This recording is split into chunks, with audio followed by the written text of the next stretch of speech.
Hey guys, welcome back to Andy's Dinosaur Reviews, and we have a very interesting figure to take a look at today. It is a really weird looking, but kind of nice looking Carnotaurus that I found on Aliexpress. I've actually been kind of debating upon picking this one up because I really love these kind of random figures that show up on eBay and AliExpress. In case you can't tell, I'm a big fan of them because I keep purchasing them and reviewing them. So anytime a new one pops up that kind of looks like a new sculpt, I'm always very intrigued by it and I'm always quite interested in picking it up. But this one, as far as like the promotional images, it had me definitely on the fence for quite some time because I thought the promo images didn't look very good. Like the overall texturing to the body was really weird looking in the promotional images, but I can definitely say that in person it's actually a lot more appealing, a lot nicer than the promotional images led me to believe. But that is not me saying that it's a great figure, because trust me, it is not a great figure. However, it is still pretty fun, so let's go ahead and get a closer look at it right now. So starting up here at the head sculpt of the Carnotaurus, you can see that the eyes are painted really, really nicely, and that's one of the most impressive, I think, aspects of the figure straight away, because when you get kind of like these odd, unknown figures that are marketed almost like bootlegs, you usually expect some pretty darn ugly and sloppy paint on your figures, and every so often they've been impressing me lately with some decent paint jobs on these things. And this one is one that personally I think that the actual paint application is pretty well done. It's nothing amazing, but it's not terrible either. And you can see again that the eyes are painted really carefully and really nicely. There's a nice reddish coloration within the eye socket, and then a yellow, and then a black. You can also see that the horns up here, those trademark Carnotaurus horns as well, are fairly nicely painted. Like there's a slight bit of sloppiness to them, but for the most part they look pretty good. As far as the coloration goes, you have a nice black coloration for the face, and then a red, like a pretty dark red that runs through the face right here, and then you have another red that runs down the center of the head. The head is obviously too thick to be, a realistic and accurate Carnotaurus, and in general, there's just a lot wrong with the figure to be an accurate Carnotaurus, so we're not even really going to comment on the fact that this is horribly inaccurate, but it's just in general a kind of a cool-looking Carnotaurus. Once we open the mouth, which we do have an articulated jaw, you can see that the inside of the mouth is painted with a nice reddish coloration, similar actually to what we see up here in the back. There's a beautiful gloss coat that's been added in there. You can see that the tongue is quite nicely detailed overall. Can't see too much inside the mouth as far as detailing there. You can see it's like really basic detail there on the upper side of the inside of the mouth, so there's not really much going on in there.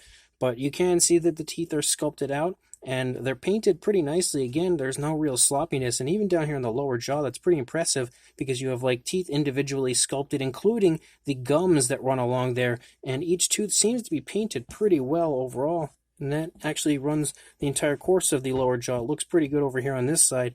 Again, the eye is painted nicely on this side as well, and the teeth on the upper jaw also. And I actually quite like the fact that they've painted the teeth with kind of like a little bit of an off-white, and then they seem to have been given a wash, like a darker, almost like a tan wash, to make sure that the teeth look a little bit dirty. You can see that same deal up here on the horns of the Carnotaurus as well. So there's some decent paint application that's been put into it. And the articulated jaw works pretty well. It gets a little loose once you actually get to that point. You can see it's not super, cooperative, but once you open it, it actually works pretty good after that point. Moving down into the neck, you can see some really nice creasing going on in the neck region of the Carnotaurus right here as it has its head turned to the right, and you can definitely see some beautiful creasing going on, some decent looking skin texture. It has some like really large scales, and although I'm not a huge fan of the scale appearance to this as far as like the way that they've sculpted out the scales, I feel like it's just a little bulky and a little weird looking. It doesn't look terrible either. You can also see some ridges picking up here in the throat region. You have a nice gray up here on the lower jaw, and then it turns to like a light gray or an off-white sort of. Yeah, I would say it's more like a light gray. And this kind of darker gray right here actually is dry brushed over top of a lot of the areas of the lighter gray to make sure that the detail pops on the figure.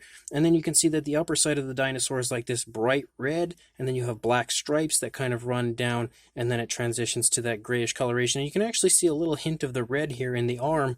I'm not a fan at all of the positioning of the arm. I feel like it's in a super awkward position.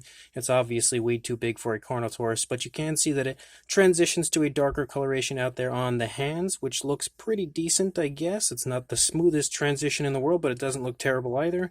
You can see some osteoderms picking up here and there. You have kind of like some ridges that run along the dinosaur. More so, you normally see like an osteoderm-like appearance, but this one kind of has more like a ridge line that runs along the course of the back. I feel like if they would have applied like a dark wash to the back up here, it would have definitely looked better on the top of the figure. Moving down here into the leg, you can pick up on the hip bone a little bit right there. You have some more of that black as we run down the course of the thigh, and then a little bit of red kind of showing up here and there within the black area.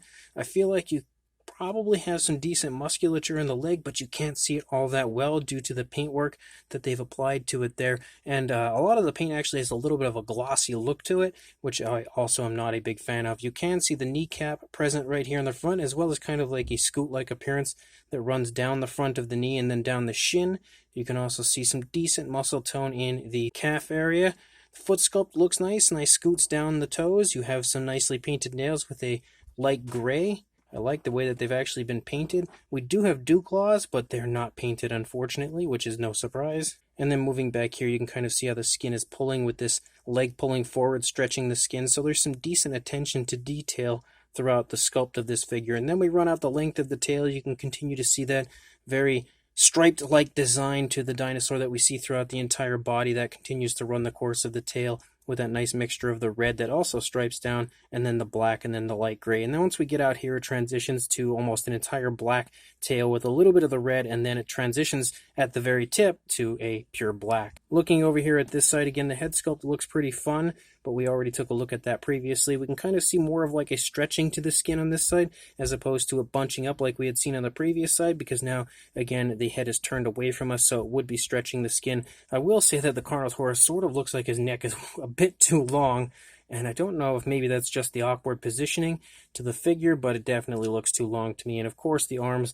look a little goofy here, and you can see that the actual texturing and everything is that same trademark style of scale detail we see everywhere else, where it's like very large scaling, but you can see a little hint of like that red showing up there in the arm area again, like we had seen on the previous side. And then it transitions to the black out here on the hands. There is no nail paint, just that black coloration. Some more sort of okay looking skin texture here in the stomach region. Again, we have some more of those osteoderms or ridges or whatever you want to call them picking up, which all of them seem to have been painted with a red. You can kind of see like they've been hit with a little bit of a reddish coloration, and they actually run out the length of the tail as well.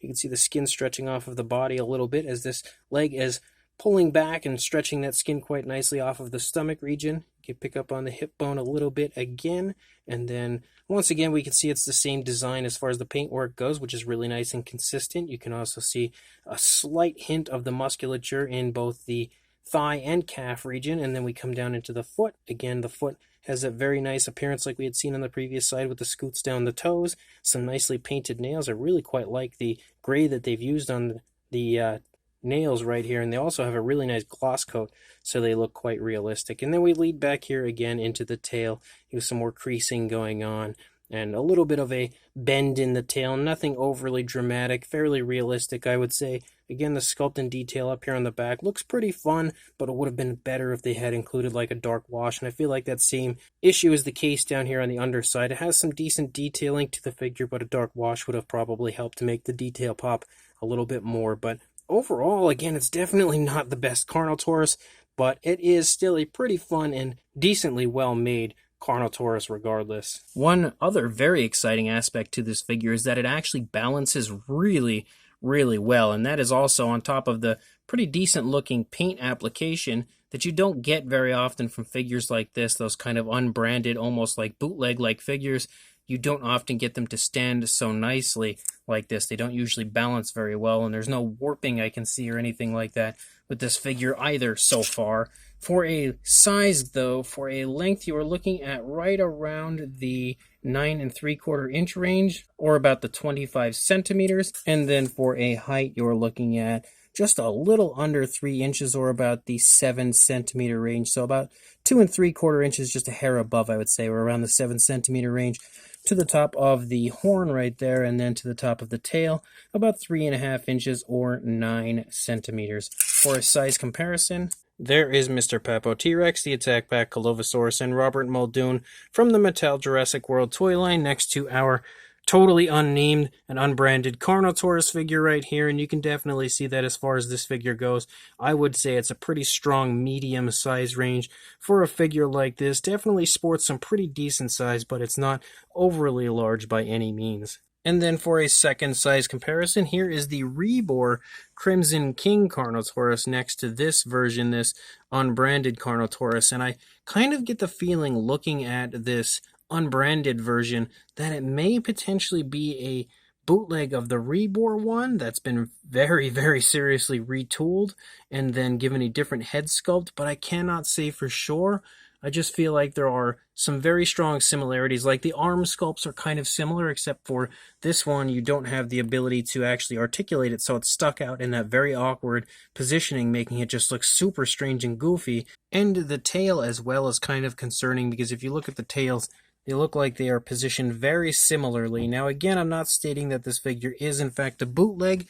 I can't say that for sure, as there are quite a substantial amount of differences between the two. But if this figure was bootlegged from something, I would think that the Rebor Carnotaurus was definitely involved in some way, shape, or form. So as far as this unbranded Carnotaurus figure goes, it is definitely an interesting one, that's for sure. Again, it took quite some time before I actually kind of built up the guts to click that buy it now button and get a hold of it, but now that I have, I'm actually quite happy with my purchase because I love getting Carnotaurus figures. Even if they're not very good, I still love including new Carnotaurus figures into my collection, being that Carnotaurus is my all-time favorite dinosaur. Anytime I can get a new Carnotaurus, it is a pretty good day, and although, again, this isn't the most appealing Carnotaurus in the world, it is still pretty fun. The paintwork actually being pretty nice and carefully applied overall is definitely a factor that really helps me with the accepting my purchase of a not-so-great Carnotaurus figure, because the actual paint application of this is really nice, honestly. I mean, the actual paint scheme they've gone with definitely wouldn't have been my first choice, and although it doesn't look that natural on the figure, it's at least nicely applied, so there is a plus as far as that goes. And areas like the teeth, the inside of the mouth, the eyes, and everything are painted really nice and carefully. The claws on the toes are also quite nicely done.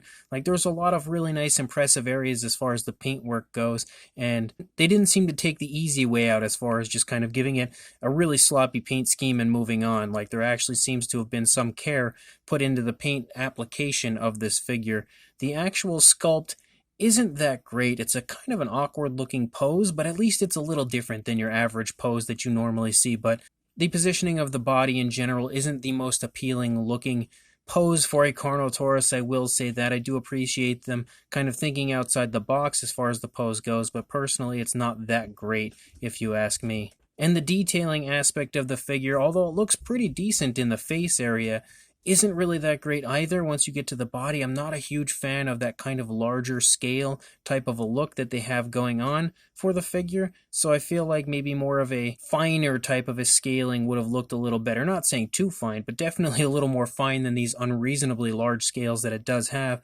But again, even still at the same time, it looks much better as far as the actual scale detail goes than what I had seen in the promotional images, so I was overall fairly pleased with it in that aspect as well, even if it's not that great. And the fact that it has an articulated jaw, as well as just kind of like that little added extra of coolness that you can appreciate as far as this Carnotaurus figure goes. So if you would like to pick this up, I will include a link in the description to Aliexpress where I purchased mine, so make sure you check the description, head on over there and purchase this semi-cool Carnotaurus figure, and make sure you like, comment, and subscribe before you do, and I will see you in the next review.